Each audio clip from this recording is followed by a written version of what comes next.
Next जो application है अपना डायमेंशनल एनालिसिस का वो है to establish the relationship between related physical quantity. Relation क्या होता है, दो क्वांटिटी के बीच में रिलेशन क्या होता है? जब भी कोई फार्मूला लिखते हैं ना अपन, तो वहां पर फार्मूले में मतलब कुछ ना कुछ पावर होती है एलएचएस आरएचएस में, उससे अपन रिलेशन डिफाइन करते हैं। जैसे देखो फॉर एग्जांपल यहाँ पर जो अपने को लेना है ना, वो लेना है सिंपल पेंडुलम का टाइम पीरियड का फार्मूला। टाइम पीरियड क्या होता है पता है? पहले मैं बता देता हूँ फार्मूले के बारे में। पेंडुलम क्या होता है पता है ना, ये वाला जो अरेंजमेंट होता है इस तरीके से, यहाँ पर अगर एक स्ट्रिंग से एक बॉल को अपन ने बांध के और इसको क्या की इस तरीके से ऐसा ढकेल के छोड़ दिया, तो ये क्या करेगा, इस तरीके से मोशन करेगा। और इसकी जो मोशन होगी इसको बोलते हैं पेंडुलम, ठीक है। इसकी जो मोशन होगी वो कैसी होगी, वो पीरियडिक होगी। पीरियडिक मोशन मतलब ऐसी मोशन जो एक पर्टिकुलर टाइम पीरियड के बाद अपने आप को रिपीट करती है। रिपीट करेंगे, यहाँ से यहाँ गया, फिर ऐसा आया, ये एक साइकिल कंप्लीट हुआ, फिर दूसरा साइकिल, फिर तीसरा साइकिल, ठीक है। तो ये जो एक चक्कर होते हैं ना, एक राउंड जिसको बोलो, एक साइकिल बोलो या एक रिपीटेशन बोलो, तो एक रिपीटेशन कंप्लीट करने के लिए जो टाइम लगता है ना, उसको बोलते हैं टाइम पीरियड। कोई भी पीरियडिक मोशन में दो चीज होती है, एक होती है फ्रीक्वेंसी और एक होता है टाइम पीरियड। तो अपन यहाँ पे बात कर रहे हैं टाइम पीरियड की। तो टाइम पीरियड मतलब क्या, एक साइकिल कंप्लीट करने के लिए या एक चक्कर कंप्लीट करने के लिए जो उसको टाइम लगता है। जैसे अगर कोई सर्कुलर मोशन परफॉर्म कर रहे हैं, यहाँ से स्टार्ट किया, घूमते घूमते वापस वहां पर आ गया, एक चक्कर हुआ, फिर उसके बाद अगेन दूसरा, फिर तीसरा, समझ में आ रहे? तो ये जो एक रिपीटेशन कंप्लीट करने के लिए जो टाइम लगेगा ना, इसको इसको बोलेंगे उसका time period, time period of simple pendulum. समझ में आ रहे? तो इसका जो फार्मूला होता है ना, इसका फार्मूला होता है 2π√L/g, ठीक है। फार्मूला देखो, टाइम पीरियड का formula t is equal to 2π√L/g। समझ में आया? तो ये यहाँ पर मैं रिलेशन कैसे इसको डिफाइन कर सकते हैं। यहाँ पे देखो, ये 2π जो है ना, ये 2π तो कांस्टेंट है और ये इक्वल, ये दोनों को अगर मैं हटा दूं तो यहाँ पे मैं रिलेशन क्या बता सकता हूँ, t proportional to square root of L/g। समझ में आया? कैसे? अरे ये होता है ना, जैसे फॉर एग्जांपल a एक क्वांटिटी है जो b के डायरेक्टली प्रोपोर्शनल है, तो यहाँ पर क्या करते हैं अपन, प्रोपोर्शनलिटी हटाते हैं तो कांस्टेंट लेते हैं, इक्वल करके कांस्टेंट लगाते हैं। मतलब यहाँ पे इसको क्या लिख सकते हैं अपन, a इज इक्वल टू, यहाँ पे कांस्टेंट ले लेंगे k इंटू बी। ये चीज समझी? तो यहाँ पे अगर इक्वल और कांस्टेंट को हटा दो तो रिवर्स में लिख सकते हैं ना अपन, मतलब क्या लिख सकते हैं फिर, a प्रोपोर्शनल टू b। समझा? ये सब पता रहना चाहिए आप लोगों को। तो यहाँ पर देखो, ये जो इक्वल था और ये 2π कांस्टेंट है ना, 2π, तो 2π और कांस्टेंट को हटा दो तो यहाँ पे प्रोपोर्शनलिटी का सिंबल लगा दिया, t प्रोपोर्शनल टू L/g। आया समझ में? अब यहाँ पर देखो, ये जो L है और G है दोनों स्क्वायर रूट में, मतलब मैं इसको देखो ऐसे लिख सकता हूँ, t proportional to square root of L and t proportional to square root of G। 1 में है ना, ये जो G है अपना, ये अपॉन में है ना, तो इसको अपन इस तरीके से लिख सकते हैं 1/स्क्वायर रूट ऑफ G। पूरा का पूरा स्क्वायर रूट में रहेगा तो 1 का स्क्वायर रूट 1 ही रहेगा, 1 बाहर निकल जाएगा, स्क्वायर रूट G को लगा दो, मतलब अपॉन में स्क्वायर रूट ऑफ G। ये दोनों चीज समझ में आई? अब स्क्वायर रूट मतलब इसको पावर के फॉर्म में क्या लिखते हैं, जैसे अगर यहाँ पे दिया अपने को √x, तो जो स्क्वायर रूट होता है उसको पावर के फॉर्म में लिखते हैं अपन 1/2 करके, मतलब √x मतलब x की पावर कितनी, 1/2। आ रहे समझ में? तो यहाँ पर मैं क्या लिख सकता हूँ, देखो t प्रोपोर्शनल टू L की पावर 1/2, स्क्वायर रूट मतलब 1/2। ये चीज समझ में आई? और नेक्स्ट ये जो है अपना, इसको क्या लिख सकते हैं, t प्रोपोर्शनल टू 1/g की पावर 1/2। जी है अपना ग्रेविटेशनल एक्सेलरेशन। तो अब ये चीज कल भी देखे अपन ने, पावर अगर नीचे पॉजिटिव है, अगर मैं जी को ऊपर ले जाऊं न्यूमरेटर में, तो जी की पावर क्या हो जाएगी, -2। मतलब इसको मैं लिख सकता हूँ फिर ये वाली को t प्रोपोर्शनल टू g की पावर -1/2। तो देखो ये एक रिलेशन मिला मुझे, टाइम पीरियड जो होता है ना पेंडुलम का, उसका लेंथ के साथ में क्या रिलेशन है, ये रिलेशन है L⁻⁴ और t का जो g के साथ में वो रिलेशन है वो है ये g⁻⁻⁴। ये तो अपने फार्मूले से निकाले ना, ठीक है। सपोज कि मुझे रिलेशन नहीं पता है, फार्मूला भी नहीं पता है, फार्मूलास पता ही नहीं है मुझे, मतलब इसका जो फार्मूला है ना, ये कुछ भी पता नहीं है मुझे सिर्फ इतना पता है कि जो टी होता है ना टाइम पीरियड, पेंडुलम का जो टाइम पीरियड होता है वो दो चीज पे डिपेंड, मतलब किस पे डिपेंड होता है, सिर्फ इतना पता है, लेंथ पे डिपेंड होता है और जी पे डिपेंड होता है, बस इतना पता है। बट एल की पावर क्या है, जी की पावर क्या है मुझे उसके बारे में कोई आइडिया नहीं है। तो ये चीज को मैं डायमेंशनल एनालिसिस का यूज करके भी डिफाइन कर सकता हूँ। मतलब ये जो फार्मूला है ना, इसको डायमेंशनल एनालिसिस का यूज करके भी अपन बता सकते हैं। कैसे बता सकते हैं वो देखो, अब अपना ये एप्लीकेशन शुरू हो रहा है, ये जो ना to establish the relationship between related physical quantity. ये दोनों एक दूसरे से रिलेटेड है, टाइम पीरियड और length, time period and acceleration. समझ में आ रहे? तो ये दोनों जो रिलेटेड है, तो रिलेशन क्या है ये दोनों के बीच का, ये अभी तो समझ में आ गया तुम लोग को, फार्मूले से मैंने समझा है। तो ये रिलेशन मुझे निकालना है डायमेंशनल एनालिसिस का यूज करके। तो मैं क्या करूंगा, सबसे पहले देखो स्टार्ट में क्या करेंगे अपन, सपोज कर लेंगे कि जो टी है ना, ये टी प्रोपोर्शनल है एल के। मतलब मुझे सिर्फ इतना पता है कि एल पे डिपेंड है, कैसे डिपेंड है, क्या पावर है, मुझे कोई भी आइडिया नहीं। तो यहाँ पे अपन इसको सपोज कर लेंगे कि एल की पावर ए। समझ में आया? यही निकालना है मुझे, ये जो ए आ रहा है ना वहां पे दिख रहे हैं अपने को, देखो 1/2। मतलब सॉल्व करेंगे तो आएगा वो 1/2 आएगा। कैसे आएगा वो देखो।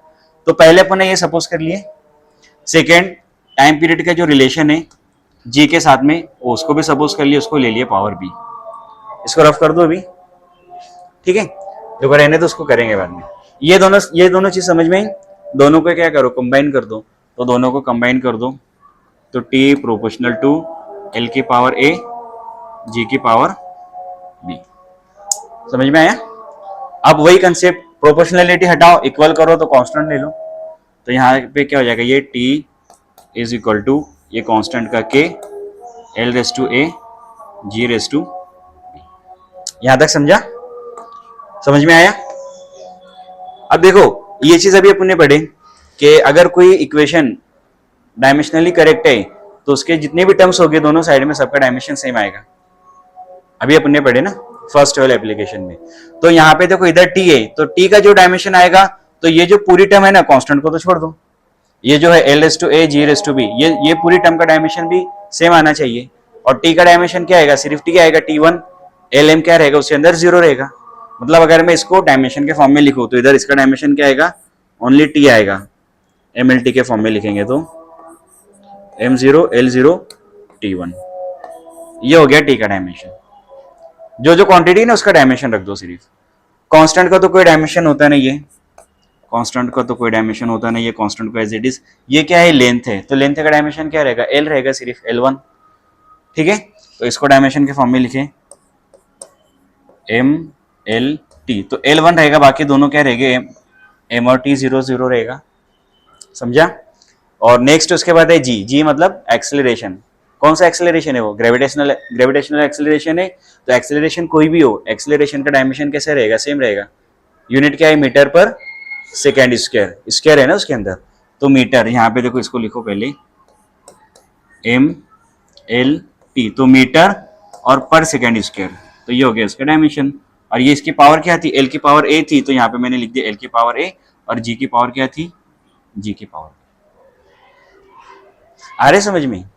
अब देखो यहाँ पे वही पावर का जो खेल है, यहाँ पे इसकी जो पावर है उसको ए से मल्टीप्लाई कर दो सबको, तो क्या हो जाएगा यहाँ पर, देखो ये के कांस्टेंट का के, यहाँ पे m की पावर 0 इंटू ए, एम की पावर 0 ही रहेगी, एल की पावर 1 इंटू ए, एल की पावर ए, टी की पावर 0 इंटू ए, तो टी की पावर क्या हो जाएगी 0। मतलब सिर्फ जिसकी पावर 1 थी ना वहां पे आ गया ए। आया समझ में? नेक्स्ट इधर m की पावर 0 इंटू बी, तो ये क्या हो जाएगा, m की पावर 0 इंटू बी 0, एल की पावर 1 इंटू बी, एल की पावर बी, टी की पावर -2 इंटू बी, -2 बी। समझ में आया? अब again law of indices base same है, तो पावर का क्या होता है, एडिशन होते हैं। तो यहां पर देखो ये कांस्टेंट का के, m की पावर 0, m की पावर 0, तो m की पावर क्या रहेगी, 0 ही रहेगी। l की पावर a और l की पावर b, तो l की पावर क्या हो जाएगी, a प्लस बी। t की पावर 0 और t की पावर -2b, तो -2b प्लस 0 -2b रहेगा। t की पावर,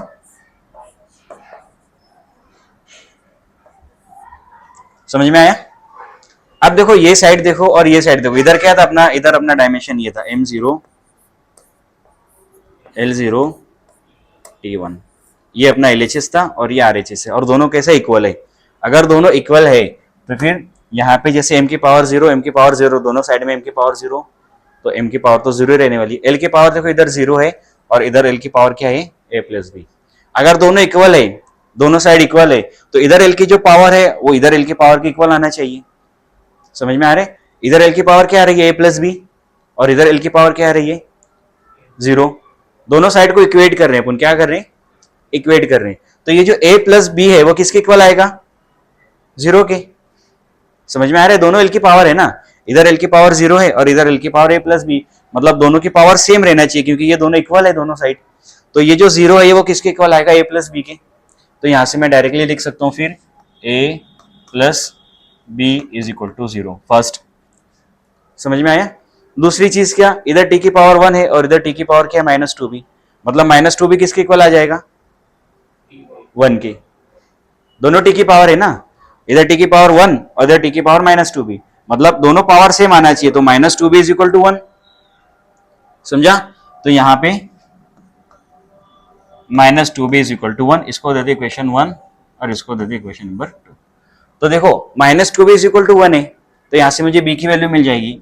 b की वैल्यू क्या आ जाएगी, ये -2 उधर जाएगा, मतलब ये माइनस उधर जाके -1/2। समझा? b की वैल्यू मिली, क्या मिली b की वैल्यू, -1/2।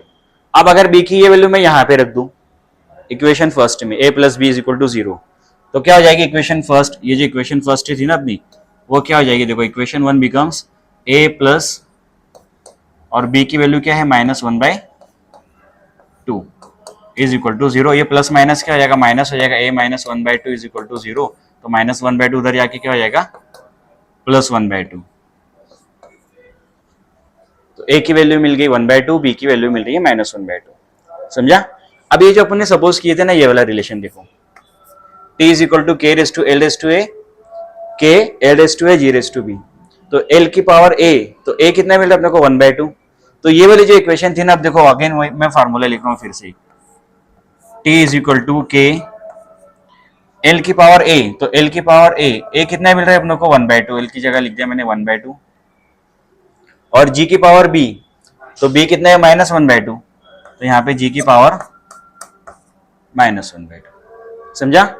g की पावर -1/2 ऊपर है, नीचे जाके +1/2 हो जाएगी, तो g को नीचे ले जाओ, तो ये हो जाएगा देखो k l रेस टू 1/2 और अपॉन में g रेस टू, ऊपर -1/2, नीचे जाके क्या होगी, +1/2। दोनों की पावर कॉमन है, 1/2 पावर कॉमन ले लो दोनों का, तो क्या हो जाएगा देखो, ये हो जाएगा k, यहाँ पे l रेस टू 1 कॉमन ले रहे ना पावर, तो l अपॉन g, दोनों की पावर सेम है, दोनों की पावर को कॉमन ले लो 1/2, और पावर 1/2 मतलब क्या, पावर 1/2 मतलब रूट, मतलब यहाँ पे l अपॉन g को क्या कर दो, स्क्वायर रूट में ले लो।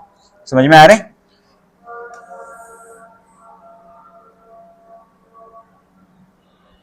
तो नेक्स्ट इसके बाद की स्टेप क्या आएगी, ये क्या था अपना t इज इक्वल टू करके था ना, तो नेक्स्ट स्टेप क्या आ जाएगा अपने, देखो t is equal to k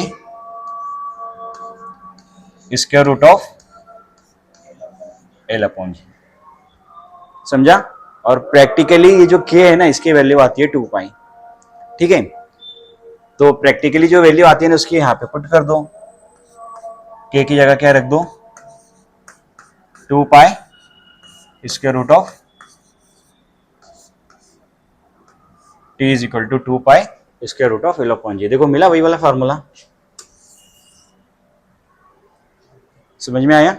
मतलब स्टार्ट में अपने को क्या सपोज किया था अपन ने, कि जो रिलेशन t का l के और t का g के साथ में जो रिलेशन है हमें नहीं पता है, तो अपन ने एक जनरल रिलेशन ले लिए थे, t proportional to l raise to a, t proportional to g raise to b, और इसको लेके सॉल्व किए, दोनों के डायमेंशन पुट किए, हर क्वांटिटी का इक्वेट किए, इक्वेट करने के बाद वैल्यूज मिले, वैल्यूज पुट करके देखो फॉर्मूला मिल गया। समझ में आया? तो ये है अपना सेकेंड एप्लीकेशन। क्या था एप्लीकेशन, समझ में आया? देखो ये वाला फार्मूला अपने को मिल गया। अभी समझा गया? ये जो था ये मैंने तुम लोग को बेसिक के लिए समझाया था, इधर वाला जो पार्ट था ना तुम लोग का, ये पार्ट जो था पूरा, ये तुम लोग को ये बेसिक था, इस पर से ये समझ में आया तो तुम लोग को ये समझ में आएगा। फिर समझ में आया? तो ऐसे कोई भी क्वांटिटी का रिलेशन निकाल सकते हैं। जैसे फॉर एग्जांपल यहाँ पे अगर मैं लिखो F is equal to ma, ठीक है, F is equal to mass into acceleration, तो मैं इसका भी रिलेशन निकाल सकता हूँ डायमेंशनल एनालिसिस को यूज करके। यहाँ पे क्या ले लेंगे, m की पावर a और a की पावर b ले लेंगे, ठीक है। तो यहाँ पे इसकी दोनों की वैल्यू क्या है, 1 1 है ना। तो जब इसको सॉल्व करेंगे तो ए और बी दोनों की वैल्यू क्या आएगी, 1 1 आएगी। पुट कर देंगे तो मिल जाएगा अपना फॉर्मूला। कोई भी फार्मूला तुम लोग निकाल सकते हो। आया समझ में? तो ये देख लो, कर दो इसको रफ कि रहने दो। हाँ स्लाइड में देख लेना तुम लोग नोट्स में। तो समझा सेकेंड वाला एप्लीकेशन? सेकेंड एप्लीकेशन समझ में आया डायमेंशनल एनालिसिस का?